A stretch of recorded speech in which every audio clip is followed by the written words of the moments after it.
Bonsoir à tous, bienvenue dans votre journal régional. Voici les titres de cette édition. Brian Joubert remet en jeu pour la 5e fois son titre de champion de France ce week-end à Megève.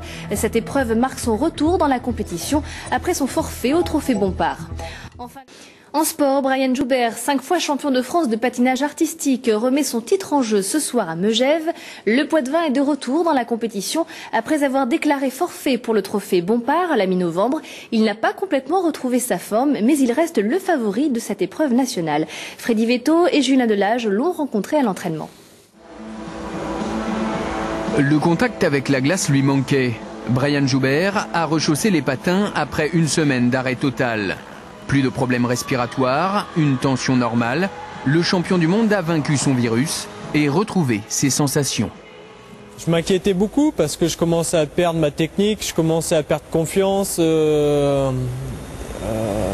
y avait beaucoup de choses qui n'allaient pas, donc c'est surtout ça qui m'inquiétait.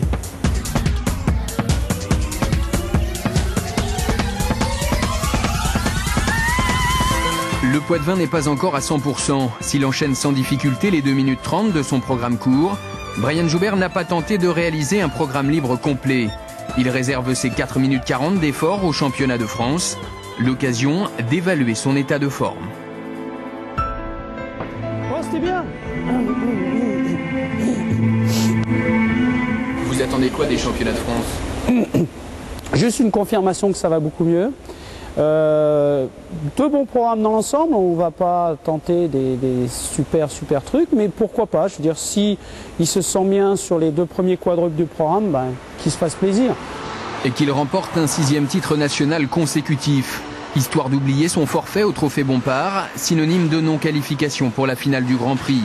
2 épreuves majeures rayées de son calendrier.